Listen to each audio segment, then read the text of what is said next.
Salut tout le monde, j'espère que vous allez bien. On se retrouve oui pour une vidéo débrief, la vidéo de WWE Raw. Et oui, WWE Raw qui est donc, eh bien, il y a pas mal de choses qui s'est passé. Alors oui, on a un petit peu abandonné la WWE et le catch depuis quelques temps. C'était pas du tout volontaire. Là, pour vous expliquer pourquoi, tout simplement parce que je suis en train de déménager. Tout simplement, je suis en train de déménager et comme je suis en train de faire mes cartons. Ah, forcément, c'est un peu plus compliqué, voilà, de pouvoir. On peut pas monter nos meubles, essayer de faire ci, essayer de faire ça et faire ci. Forcément, bah, il faut faire des choix et c'est pour ça d'ailleurs que c'est un peu plus compliqué en ce moment. Mais vous inquiétez pas, on essaiera d'être actif comme à chaque fois au maximum, comme d'habitude. Allez, on y va donc. On commence donc avec l'épisode de WWE Raw qui avait donc lieu à l'Ohio. Et justement, bah aussi, il faut quand même le. Alors, juste pour information. Contrairement à ce que j'ai fait d'habitude, comme l'épisode a été pour ma part très très riche, eh bien j'ai fait plus par classement des moments intéressants, de façon à ce que je puisse vous en parler très rapidement pour ainsi dire. Parce qu'il y a beaucoup de choses qui se sont passées et on aura le temps d'en parler en long, en large et en travers. Et d'ailleurs on va commencer tout de suite avec le vif du sujet, avec finalement, eh bien, l'événement de la soirée. Alors pour moi ça aurait dû être le main event et je vais en parler juste après d'ailleurs. C'est tout simplement déjà le match entre Ilja Glagunov et Bron Breakker. Bron Breakker qui remporte le match, mais pour ma part, le match a été excellent. C'est le main event de la soirée. Je comprends pas pourquoi il n'a pas été désigné comme main event, surtout par rapport justement à ce qui s'est passé par la suite. Parce que pour ma part, je pense que euh, Dragunov est un lutteur extraordinaire. Je l'ai déjà dit plusieurs fois. C'est un lutteur d'une. Voilà, c'est un lutteur européen qui a cette capacité de puissance qui est donnée. Après, c'est vrai que Breaker est justement booké comme une espèce d'armoire à glace surpuissant. Ça crée finalement une sorte de situation globalement intéressante. Et au final, eh bien, ça nous a donné un match vraiment assez long, il faut quand même le reconnaître. Et moi, j'ai vraiment adoré cette rencontre. Je l'ai trouvé super intense. Et bah, justement, le final a été global. Alors, encore une fois, je suis un peu toujours dubitatif quand il s'agit voilà, de mettre que le mec il revient alors que voilà, il aurait dû repartir. Ça montre un petit peu le courage de la personne. Mais après, bon là, un spire assez violent. Un 2 et 3 rideaux. Ça, c'était pas mal pour ainsi dire. Et donc, on va reparler justement parce que ça, à la limite, le match était grandiose. Mais ce qui a été pour moi encore plus incroyable, ça a été finalement l'après. On va y revenir bien évidemment. Ça a été bien sûr l'attaque sur Ricochet. En fait, après le match, Braun Breaker en fait veut s'en prendre à Edge Dragunov, sauf que en réalité Ricochet intervient, il s'en prend au lutteur. Et là, à ce moment-là, eh bien, on se retrouve donc le match à Awesome Truth, le match avec Awesome Truth a lieu à ce moment-là. Et il se passe que Braun Breaker arrive et enfin Ricochet et Dragunov sont en train de venir. A priori, se dirigeraient vers l'infirmerie, ce qui m'a étonné qu'ils y aillent tout seuls. Ça, c'est un truc assez dingue. Et puis par la suite, eh bien, Braun Breaker arrive, démolit Dragunov. Ricochet essaye de réagir, sauf que bah, il n'y peut pas. Il ne le peut pas.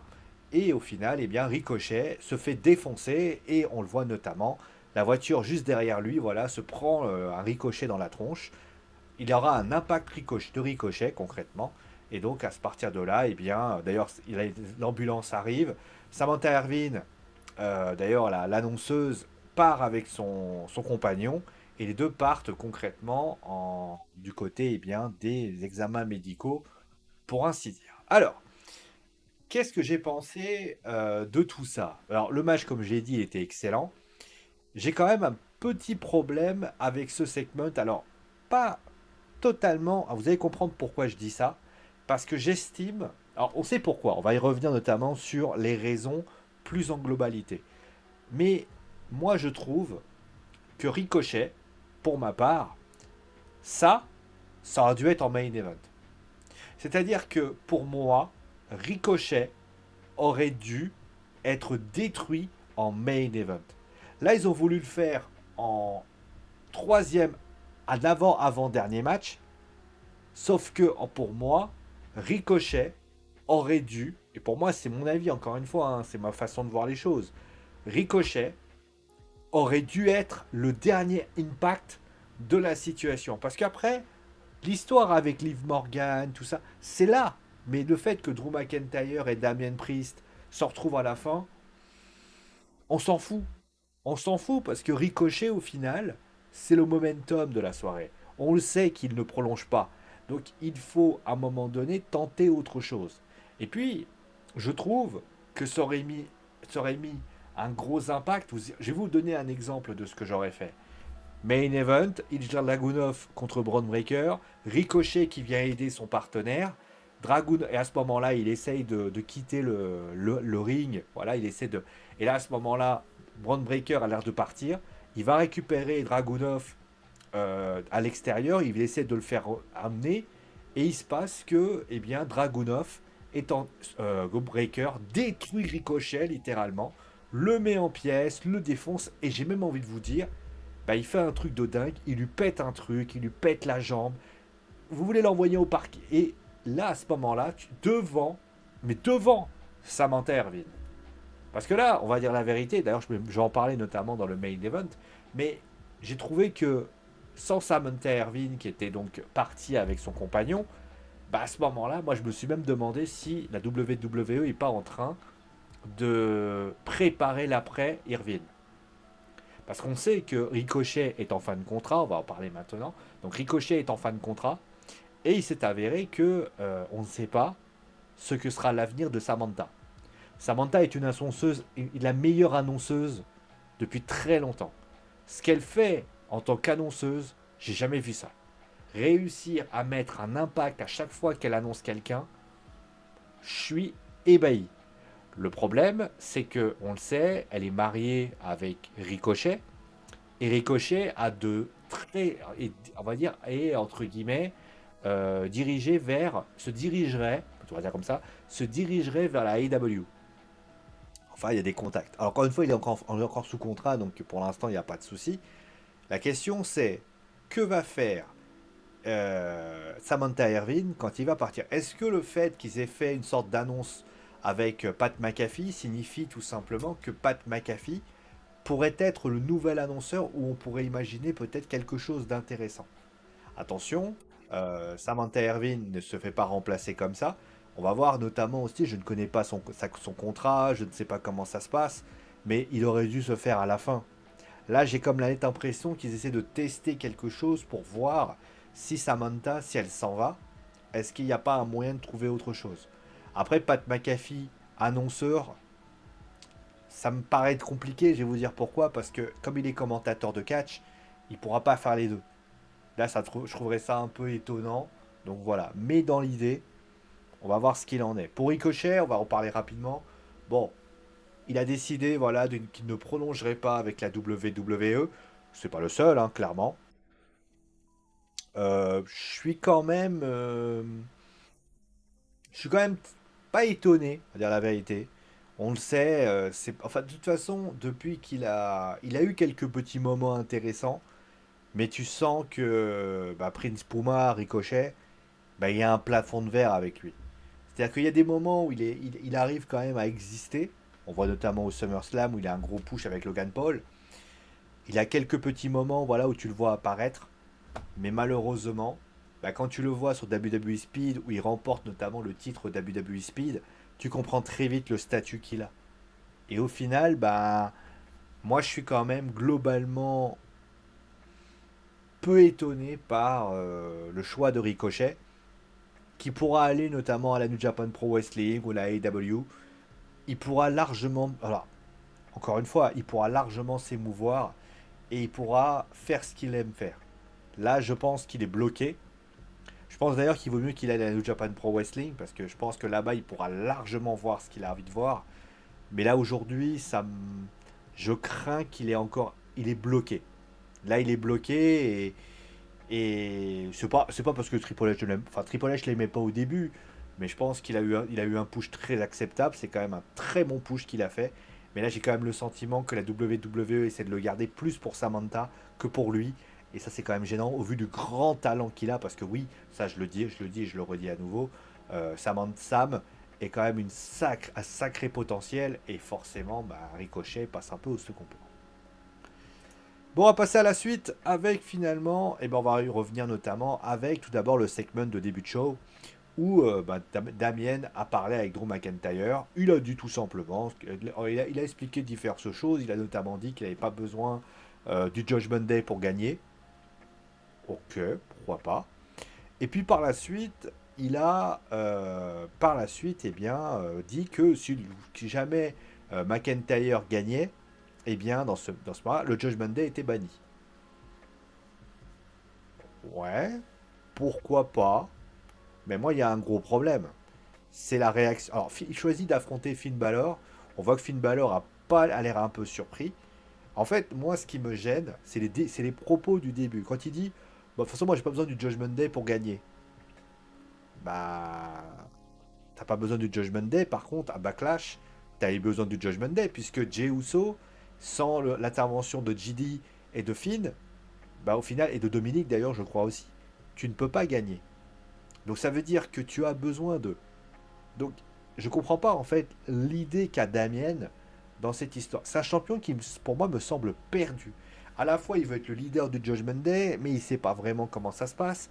Et d'ailleurs, le plus dramatique, c'est que, en fait, quand vous regardez cette image-là, il se fait, en fait, prendre la vedette par Dominique, qui au final, par sa rivalité avec Liv Morgan, enfin sa rivalité, sa love story avec Liv Morgan, semble beaucoup plus intéressant à suivre que lui.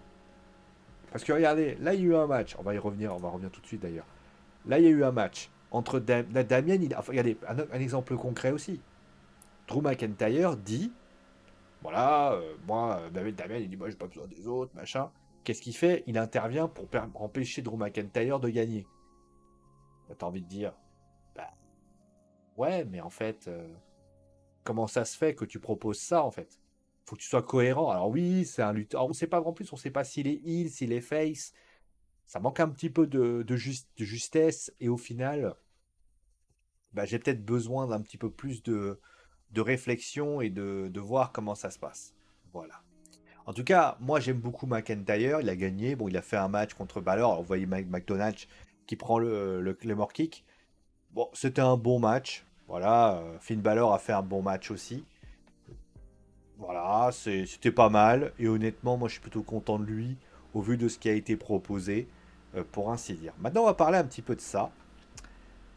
Liv Morgan, donc l'opération séduction avec Dominique Mysterio, on le sait. Donc Rhea n'étant pas là. En fait, ce que veut faire Liv, c'est tout simplement voler l'intégralité de ce que possède Rhea Ripley. Ça, donc la ceinture, ça a été fait. Désormais, c'est Dominique elle veut récupérer. On l'a vu, elle fait quoi? Alors tout d'abord, au début, elle arrive, elle va voir Dominique, et Dominique lui dit, non, mais laisse-moi tranquille, machin. Et là, à ce moment-là, Liv lui dit, écoute, moi j'ai besoin de quelqu'un qui s'appelle un daddy, un garçon beau gosse, etc. Elle lui file sa clé de sa chambre d'hôtel. Déjà, moi, ça m'a fait rigoler, parce qu'en fait, pourquoi tu donnes ta clé de ta chambre d'hôtel si au final tu n'y vas pas? C'est-à-dire que Dominique, il serait pointé avec sa clé, il serait parti, il serait alors parti, bah à ce moment-là, il s'est retrouvé tout seul. Bon, bref. Après, c'est assez anecdotique, mais voilà. Il se passe que là, bon, à ce moment-là, il y a un match entre Dominique, et donc il y avait Dominique, JD, et. C'est que j'ai oublié. Ah, oui, Carlito. C'est Carlito qui est apparu comme par magie d'ailleurs, hein, pour info. Et contre, d'ailleurs, Carlito qui est devenu un membre du Judgment Day. C'est-à-dire que moi j'aime bien, c'est-à-dire que JD il a passé des mois à se poser des questions. Par contre, lui, il est passé crème. Bon, bref. Et il s'est passé que l'autre côté, on a eu Braun Strowman, Rey Mysterio et Dragon Lee. Et il se passe que bah, le match, bon, Strowman le gagne, bon, c'est anecdotique. Moi, en fait, ce qui se passe, c'est que Liv Morgan vient, elle essaye d'attirer, donc de séduire à nouveau Dominique Mysterio, sauf que bah, elle se fait percuter par je sais plus qui d'ailleurs, et elle tombe sur Dominique, qui au final, bah, après, elle regarde comme ça et fait, voilà, et ça fait French Story, ça fait Love Story à nouveau. Alors, après, bon, il y a la carte, au final, alors Finn Balor qui prend la carte, j'ai pas tout compris. Est-ce qu'il fait ça pour la planquer, pour éviter que Dominique y aille ou pas? Ça, j'ai pas tout compris. Euh, alors, moi, je comprends l'attitude de Liv. On le sait, elle essaie de prendre petit à petit tout ce que possède Réa. Et on le sait, Réa considère Dominique pas comme son petit ami, hein, mais elle le considère un peu comme son fiston, quoi, comme son petit frère. Donc elle a beaucoup d'affection pour lui. Et au final, bah, Liv, en fait, elle essaie de le prendre et de le ramener vers elle. Et on le voit notamment par son attitude, par son côté opération séduction qu'elle met en place. Là aujourd'hui, bah, clairement. Moi, dans l'idée, c'est vrai que le baiser qui avait lieu il y a 2 semaines, moi, m'a globalement assez surpris parce que personne s'attendait à ce que Liv Morgan roule un patin à Dominique Mysterio. La semaine d'avant, on a vu notamment, elle a expliqué pourquoi elle a fait ça. Et puis, bah, cette semaine, elle explique que voilà, elle essaie de la séduire, etc. On va dire qu'il y a une sorte de tentation qui se passe entre Dominique. Donc, Dominique va-t-il céder ou pas? Ça va être une grande question. Après, après, moi, je trouve que pour ma part, elle devrait plutôt, après c'est mon avis, hein, elle devrait plutôt se comporter comme, comment je vais dire ça? Damien aujourd'hui, il est tout seul face à 4 mecs, Carlito, Dominique, Gilly et Finn. Est-ce qu'on pourrait pas essayer de faire en sorte que le Judgment Day, c'est quoi? C'est le clan de Rhea Ripley et de Damien Priest. Si Damien cède, on est d'accord que aujourd'hui, ça passe pas. Pourquoi Dominique? Alors, je comprends l'idée, mais ce qui aurait fallu se passer, c'est qu'elle prenne le Judgment Day. Dominique, aujourd'hui, fait partie du Judgment Day. Et à la limite, alors peut-être qu'elle c'est un moyen détourné de récupérer Dominique. Comme ça, Dominique lui dit, bon allez, elle peut réintégrer le Judgment Day. Ou alors il peut abandonner le Judgment Day. Ça, c'est intéressant aussi. Maintenant, moi, j'ai un problème avec ça. J'ai un problème, c'est que si Rhea ne revient pas tout de suite, vous savez, c'est ce qui s'est passé entre Jimmy et Jay dans un sens. Pour l'instant, il y a une rumeur qui dit qu'elle va tenter une opération et on verra ce qu'il en est. Si Rhea doit rester plus longtemps, admettons jusqu'en janvier 2025, Liv Morgan, elle va tourner autour de Dominique pendant 6 mois. Ça me paraît très compliqué. C'est pour ça que Dominique, pour ma part, ils auraient. Alors, soit ils ont des informations comme quoi Rhea va réapparaître très bientôt, mais s'il n'y a pas d'informations, si ça dure trop longtemps, on va s'ennuyer. Donc, pour ma part, je pense qu'il va falloir faire un choix, et ce choix va devoir se faire très vite, sinon ça risque d'être très compliqué. J'en profite d'ailleurs pour dire que bah, je pense que Rhea réapparaîtra face. Comment le Judgment Day réagira, ça sera bien évidemment la grande question. Bon, ça je vous ai déjà vu. Après, oh, on va parler de ça, tiens. Ça c'est pas mal aussi. Donc on le sait, alors, il y a une rumeur, on le sait, un Chad Gable d'ailleurs est en fan contrat est en fan contrat donc dimanche, je crois, ou vendredi prochain. Donc on va voir ce qui va se passer pour le titre intercontinental. Donc s'il le remporte, a priori, il reste. S'il ne remporte pas, bah il reste pas.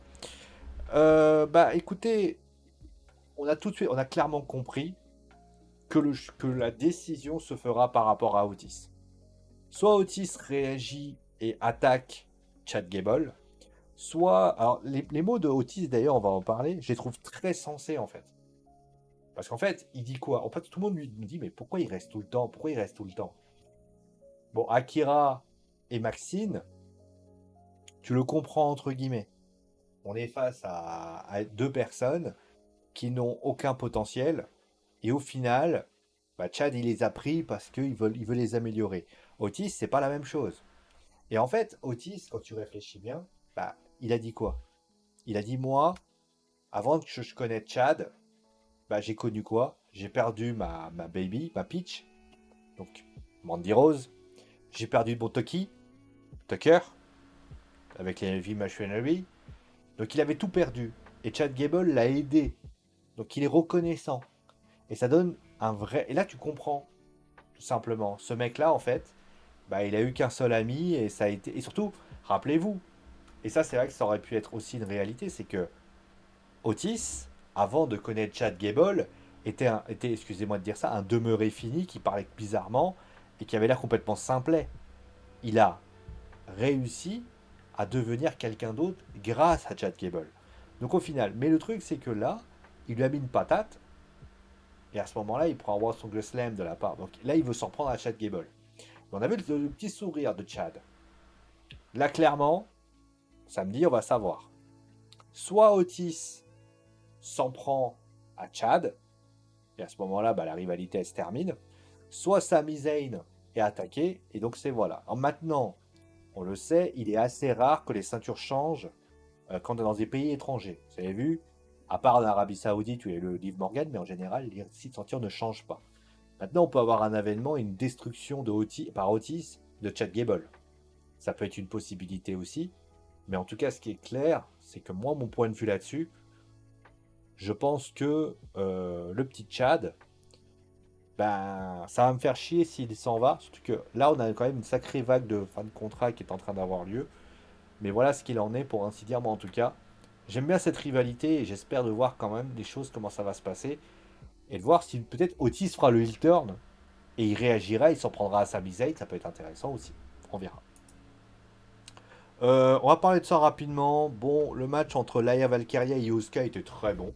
Par contre, les excès de colère de Io Sky, elle est assez énervée, la japonaise. Bon, sinon c'était sympa. Moi j'ai bien aimé. Le match était cool. Et au final, voilà, c'était sympathique pour au demeurant. Tout comme d'ailleurs, voilà, Shayna qui gagne par rapport à tout ça. Voilà, qui fait endormir. Ça aussi, par contre, ça me fait quand même penser que Alba Fire qui perd avec Shayna, est-ce que c'est pas le but de redonner de la dynamique? Parce qu'on rappelle qu'elle a perdu contre Lola Vice à Battleground. Donc au final, peut-être que c'est comme ça que les choses doivent être faites. Dans un très bon match d'ailleurs au demeurant. Donc voilà ce qu'il en est. Donc on va voir ce qu'il en est pour ainsi dire. Bah, le bilan du show. Alors j'ai pas parlé voici d'Awesome Truth qui gagne contre voilà, donc c'était assez anecdotique pour ainsi dire. Bah, le bilan du show, en fait, je trouve qu'il y a beaucoup de choses. Le contenu est très très riche. Et moi je dois avouer que pour quelqu'un qui a pas suivi, enfin qui a suivi le show de loin et qui a regardé ça aujourd'hui, c'est vrai que c'est très intense. Là, ils sont partis dans pas mal de rivalités un peu dans tous les sens, et honnêtement, on va voir ce qu'il en est. Mais en tout cas, bah après la rivalité avec McIntyre, moi je la trouve anecdotique. Je pense que ils ont trois bonnes rivalités. Après, le problème, c'est qu'il y a des fins de contrat et des choses comme ça qui se mettent en place. Chad, on ne sait pas ce qui va se passer pour lui, mais concrètement pour Liv, j'espère qu'ils vont pas se foirer parce que c'est pas mal ce qu'ils proposent. McIntyre, bah, de toute façon, il va repartir dans l'anonymat aussi vite qu'il est arrivé. Il n'y avait pas de Gunter ce soir d'ailleurs, je tenais à le dire.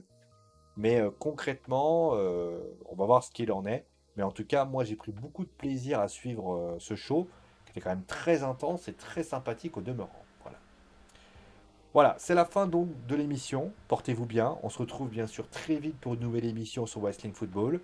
Mettez un pouce bleu si vous avez aimé, mettez un pouce rouge si vous n'avez pas aimé. C'est comme ça, c'est la vie. Partagez cette vidéo si vous avez envie de la montrer à vos amis. Et bien évidemment, abonnez-vous, mettez la cloche. On se retrouve très vite. Ciao tout le monde.